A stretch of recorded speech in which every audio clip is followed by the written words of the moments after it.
Good morning, class. It is the part 7 of this chapter. So basically this chapter is from Moments. Moments की book से है ये chapter. It is the chapter number 4.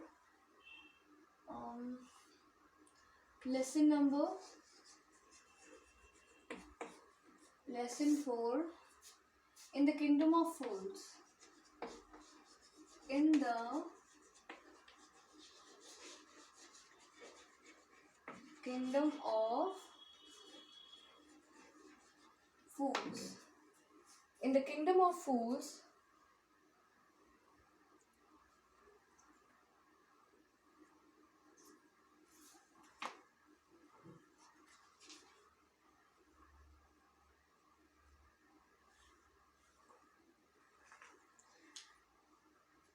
so we are on the page number 22. We are on the page number 22. Open your books first. Page number 22 खोल लीजिए सब लोग.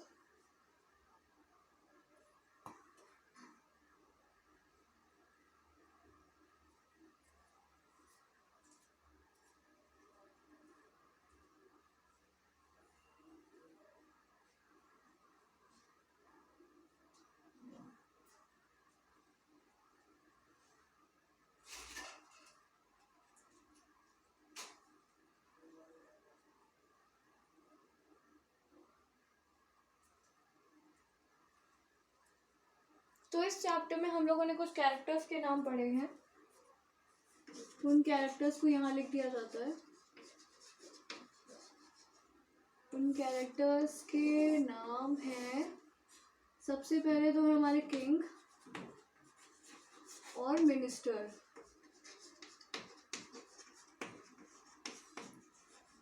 King और minister. दूसरे गुरु. तीसरे डिसिपल्स. चौथे मर्चेंट. पांचवा thief. Sixth old man. Seventh dancing girl यानी कि ओल्ड वुमेन. ठीक है, ये सारे कैरेक्टर्स थे जो कि हम लोगों ने अभी तक पढ़े. किंग और मिनिस्टर्स के बारे में हमने पढ़ा कि दे वर टोटली इडियट पीपल. गुरु जी के बारे में पढ़ा that he was an ideal personality, that's why he left the kingdom of the stupid persons. But the disciples were very very greedy that they want everything at the one to do, so that's why they didn't lift the place. And the merchant who was from the kingdom, और जो कि kingdom में था, जिसके घर में चोरी करने के वजह से वो जो थीफ था जिसके बारे में हम लोग बात कर रहे हैं, उसके सर पे मर्चेंट के घर की वॉल गिर जाती है और जिसकी वजह से उसकी एक्सीडेंटली डेथ हो जाती है. उसके बाद यहाँ पे डिस्कशन होती है कि जब मर्चेंट को बुलाया जाता है और ये कहा जाता है you are a murderer because of your house walls. The thief got, not the thief, the poor man got killed at the sudden, so you are the murderer. जब उसका ये कहा जाता है तो वो कहता है कि I am not the murderer, sir. The basic problem was that the who built the walls, that was his mistake. तो मतलब कि जिसने ये वॉल्स बनाई थी वो उसकी गलती है कि उसने ऐसी वॉल्स क्यों क्रिएट की, राइट. तो ये थॉट उसका था. और जब ऐसा पूछा जाता है कि वो वॉल किसने बनाई, उसे बुलाया जाए तो ही सेड कि हाँ मैं उस इंसान को जानता हूँ और मैं उस इंसान को लेकर आता हूँ. जब वो उस व्यक्ति को वहाँ पर लेकर आता है तो सिंपली क्या था कि उसके लिए ये ओल्ड मैन कहता है कि it was not my mistake sir, क्योंकि हाँ मेरी गलती थी कि मैंने वो वीक वॉल बनाई थी, but it was not only my fault, it was the fault of the dancing girl. मतलब सब क्या कर रहे थे, एक दूसरे पर इल्ज़ाम लगा रहे थे और ये कह रहे थे कि it was not my fault, it is the fault of someone else. जब ये कहता है कि जब मैं उस जगह पे वो काम कर रहा था और उसको बना रहा था उस वॉल्स को, तभी वहाँ पर वो लेडी आती है और वो बार बार अपने पैरों में जो उसने पहन रखे थे एंकलेट्स यानी कि पायलें, उसकी आवाज़ों से बार बार मुझे क्या हो रहा था, प्रॉब्लम हो रहा था। मेरा माइंड का जितना भी कंसंट्रेशन था वो हट जा रहा था। दैट्स वाई मैं कंसंट्रेट करके वो काम नहीं कर पा रहा था। सो बिकॉज ऑफ दैट उसने कहा कि ठीक है, अब ये केस काफ़ी ज़्यादा कंफ्यूजिंग होता जा रहा है और ये केस काफ़ी ज़्यादा इम्पोर्टेंट भी है, इसलिए डांसिंग गर्ल को भी बुलाया गया। और डांसिंग गर्ल जब उस कोर्ट में आती है तो पेज नंबर 22 पे वो डिस्कशन बताती है कि कह सकते हैं कि जब वो किंगडम में आती है और जब वो बोलती है कि हाँ मैं उस दिन बार बार स्ट्रीट्स पे अप एंड डाउन कर रही थी, पर वो मेरी गलती नहीं है, वो उस गोल्ड स्मिथ की गलती है। गोल्ड स्मिथ यानी कि सुनार की गलती है। लोहा कह सकते हैं, जो जौहरी होता है, जो कह सकते हैं सोने के मटेरियल्स बनाता है, उसे गोल्ड स्मिथ कह लेते हैं, ज्वेलर्स कहते हैं। तो बेसिकली डांसिंग गर्ल का कहना था it was not my fault, कि वो गोल्ड स्मिथ था जो वो बहुत ही बेवकूफ़ और लेजी था। वो बार बार एक्सक्यूज कर रहा था कि वो अपना मेरा मटेरियल बाद में देगा, कह सकते हैं मेरे गोल्ड की ज्वेलरीज वो बाद में बनाएगा, इसी वजह से मुझे बार बार रास्ते में आना जाना पड़ा। That was when this bricklayer saw me, it's not my fault, it's the damn it goldsmith's fault. मतलब कह सकते हैं कि उसने कहा नो सर, ये मेरी, तभी उस समय ब्रिकलेयर्स वालों ने यानी उस बूढ़े आदमी ने जिसने वो दीवार बनाई थी उसने मुझे देखा और ये मेरी गलती नहीं है सर, ये गलती कह सकते हैं गोल्डस्मिथ की है यानी ज्वेलर की है। अब यहाँ पे गोल्डस्मिथ यानी ज्वेलर की बात हो रही है, जिसको ये बताया जा रहा है कि उसकी गलती है कि उसने टाइम पे ज्वेलरी नहीं दी, इस वजह से उस लेडी को बार बार वहाँ पे आना पड़ रहा था और जिसको देख के ओल्ड मैन का कंसंट्रेशन खराब हो गया। अब यहाँ पे ज्वेलर्स की यानी कि गोल्डस्मिथ की बात हो रही है, ज्वेलर और Goldsmith.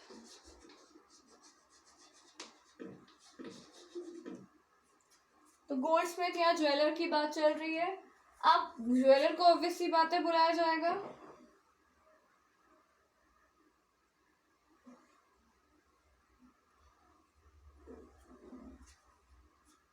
Okay, so poor thing, page number 22, poor thing से हम लोग डिस्कस कर रहे हैं। Poor thing, she absolutely right, thought the king, weighing the evidence, we have got the real culprit as last, get the goldsmith wherever he is hiding at once। मतलब उसने कहा ये तो बहुत बुरी बात है, वो बिल्कुल सही कह रही है, ऐसा राजा ने सोचा और उसने कहा कि हमें एविडेंस यानी कि सबूत के हिसाब से उस व्यक्ति को ढूंढना ही होगा जो कि सच में गलत किया है जिसने, और जाकर उस कह सकते हैं सोनार को लेकर आओ जहाँ भी छुपा हुआ है एक बार में। The king bailiff searched for the goldsmith who was hiding in a corner of his shop. When he heard the accusation against him, he had his own story to tell। मतलब जब उस कह सकते हैं जब किंग के लोगों ने उस गोल्डस्मिथ यानी सुनार को ढूंढने की कोशिश की तो वो अपने कह सकते हैं दुकान के एक कोने में छिपा हुआ था, और जब उसने सुना कि सब लोग उसे ढूंढ रहे हैं तब उसने अपनी कहानी बनाना शुरू किया। My lord, he said, I am a poor goldsmith. It's true. I made the dancer come many times to my door. I gave her excuses because I couldn't finish making her jewelry before I finished the rich merchant's order. They had a wedding coming and they wouldn't wait. You know how impatient rich men are. मतलब उसकी अपनी कहानी थी कि उसने कहा मैं एक गरीब ज्वेलर हूँ, मैं एक गरीब जौहरी हूँ, और ये सच है कि वो डांसर बार बार आ रहे थे मेरे दरवाजे पर और मैं उससे बार बार बहाने दे रहा था क्योंकि मैं उसकी ज्वेलरी नहीं बना पाया था, क्योंकि उस समय एक मर्चेंट के घर की ज्वेलरी बननी थी, मर्चेंट के घर में शादी थी, इस वजह से वो वेट नहीं कर सकते थे, और आप तो जानते हैं कि अमीरों को वेट करना पसंद नहीं है। Who is the rich merchant who kept you from finishing the poor woman's jewelry, made her walk up and down, which distracted this bricklayer, which made a mess of his wall, which has now fallen on an innocent man and killed him? Can you name him? अब यहाँ पर देखिए, जब वो उस person के पास, उस jeweller के पास जाते हैं तो उसका ये कहना होता है कि वो एक मर्चेंट की प्रॉब्लम थी, वो एक मर्चेंट था जिसने उस केस के लिए बहुत जल्दी कहा कि उसकी ज्वेलरी पहले बननी चाहिए क्योंकि उसके घर में वेडिंग है। तो इस वजह से ये जो ज्वेलर था उसने जल्दीबाजी की कोशिश की और बार बार उस लेडी को एक्सक्यूजेस देता गया, जिसकी वजह से वो लेडी बार बार उस रास्ते पर आई, जिसकी वजह से ब्रिक लेयर पर्सन जो था वो बार बार क्या कर रहा था, उसका माइंड कॉन्सेंट्रेट नहीं हो पा रहा था और वो सिंपली काम नहीं कर पा रहा था अपने तरीके से। और ये चीज देखी गई।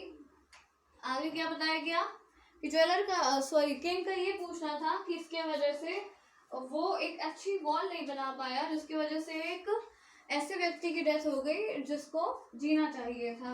द कोर्ट्समेट नेम द मर्चेंट, कह सकते हैं कि वो किंग उनसे पूछता है कि वो कौन पर्सन था जिसने तुम्हें जल्दी वो काम करने के लिए कहा, उसका क्या तुम नाम बता सकते हो। तो अब गोल्डस्मिथ ऑब्वियस सी बात है नाम तो बताएगा ही क्योंकि उसे अपनी लाइफ ज्यादा प्यारी है। Okay, so now page number 23।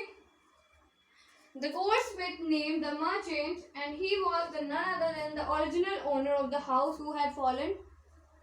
whose wall had fallen। मतलब वो जब बताता है वो ज्वेलर तो पता चलता है कि ये वही मर्चेंट है जो कि जिसके घर की वॉल एक्चुअल में गिरी हुई थी। Now justice had come full circle, thought the king. Back to the merchant, when he was rudely summoned back to the court, he arrived crying, "It wasn't me, but my father ordered the jewelry. He's dead. He am innocent." तो simply क्या कहते हैं कि ये देखा जाता है कि सारे लोगों का जो एक दूसरे पे अक्यूजेशन था और एक दूसरे पर इल्ज़ाम लगाते लगाते लगाते कहानी पूरी सर्कल में बन गई और इसका उससे ऐसा करते करते वापस बात मर्चेंट पे आ गई। जब मर्चेंट को फिर से समन गया कोर्ट के अंदर और जब वो कोर्ट के अंदर आया तो उसका कहना ये था कि वो मैं नहीं था, मेरे पिताजी ने ज्वेलरी बनाई थी जिनकी अब डेथ हो चुकी है और मैं इनोसेंट हूँ। But the king consulted his minister and ruled diversity. It's true, your father is the true murderer. He is dead, but somebody must be punished in this place. You are inherited everything from the criminal father of yours, his riches as well as his sins. I knew at once, even when I first set eyes on you, that you were at the root of this horrible crime. You must die.